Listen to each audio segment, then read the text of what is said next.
Emotions are a vital part of our everyday lives. Whether you're having a good laugh over a text message or you're sitting in rush hour traffic angry, you know that the highs and lows you experience can significantly affect your well being, and it affects everybody else around you as well. Hi, I'm David Oneal, and this is Ultimate Mind Hacks. Please like, please subscribe, please share, and consider joining us on Patreon because I've got 5 simple ways to get your emotions under control right now. Now, your ability to regulate your emotion in turns affects how you're perceived by everybody around you. Can you think of a time when you're laughing at a text message, maybe like in a meeting and it's serious and you're like, oh, this is awesome. And everyone's looking at you like, dude, you can't be laughing at this right now. We're in a serious meeting. Or on the other hand, what if you're in a car, someone cuts you off, and you go into a violent rage? That could be bad for you getting a ticket, for the way people in the car perceive you, or worse, if the other driver's rageful too, it could endanger your life. That's why controlling your emotions is a vital part of being a human. This is all ahead right now.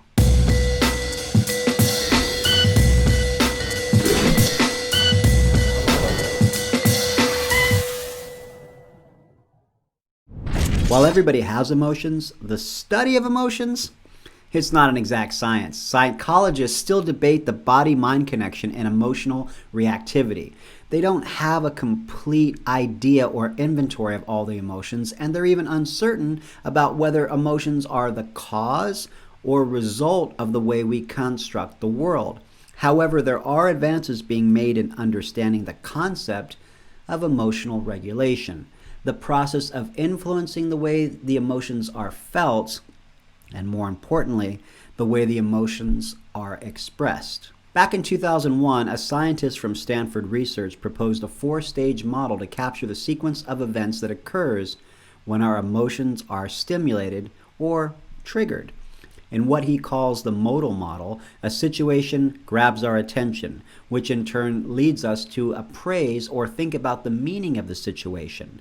Our emotional responses result from the way we appraise our experiences. Some emotional responses require no particular regulation. If the emotion is appropriate to the situation and helps you feel better, there's no need to worry about changing the way you handle things. Laughing when others are laughing, well, that's fine. It's appropriate reaction and it helps you feel better. Expressing road rage may also make you feel better, but it's not really appropriate or particularly adaptive, and you could express your frustration in other ways that would allow you to release those angry feelings, or instead try to find a way to calm yourself down. Now, fortunately, you can handle most of the work involved in regulating your emotions well before the provoking situation even occurs. Now, this is done by preparing yourself ahead of time. You'll find that the problematic emotion goes away even before it interferes with your life. Step number 1, select the situation. Avoid circumstances that trigger unwanted emotions.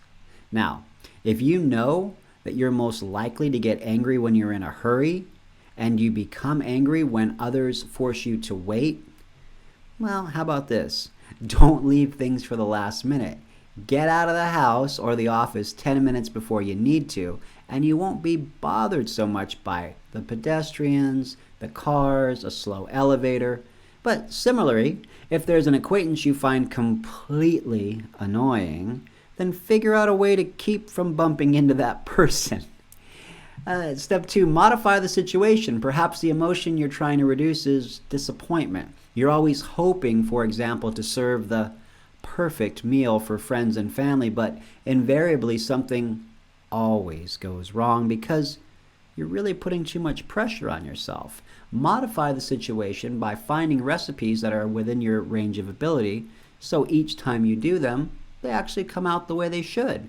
You might not be able to replicate what you see on TV meals. Remember, most of those are fake food, and they do look perfect because they're not real food.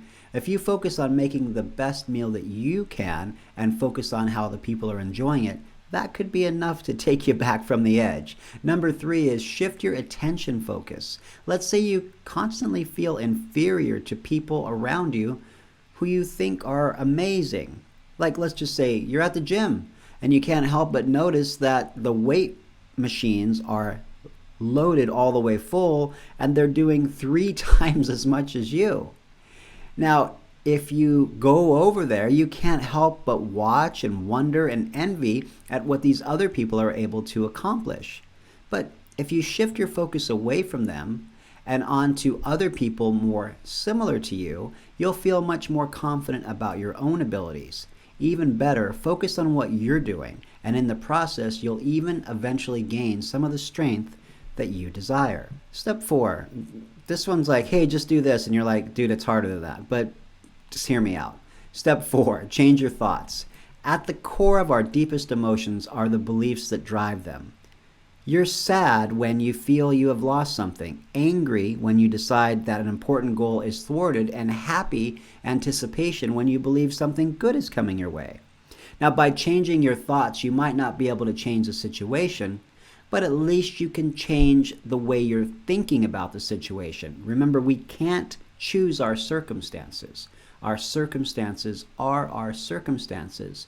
But what we're saying about our circumstances, that makes all the difference in the world. All right, if everything else fails, literally just do step 5. Change your response. If you can't avoid, modify, shift your focus, or change your thoughts, and that emotion comes pouring out of you, the final step in emotional regulation is to get control of your response.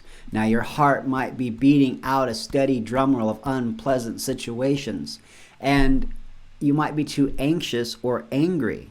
But if you could just take a deep breath, perhaps close your eyes in order to calm yourself down, that would have a huge effect. Perhaps if for some reason you can't stop laughing when everyone else seems serious or sad, gather your inner resources and force yourself to at least change your facial expression, if not your entire mood. Doing this will get you on the path. Now, it's like anything. If you're like, David, I tried step 5, step 3, step 5 twice, and step 2 and step 1, and then I went to step 4, great. You're not going to be perfect the first time you try it. I've been trying these things, and am I perfect? No.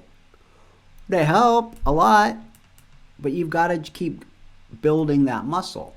Now, what do you guys think? How do you deal with emotions? Leave a comment below, and please like, subscribe, and share, and join us on Patreon, and be sure to check out the other videos on this channel, because the more you watch, the better it is for our channel, and hopefully, my hope is that you'll learn something.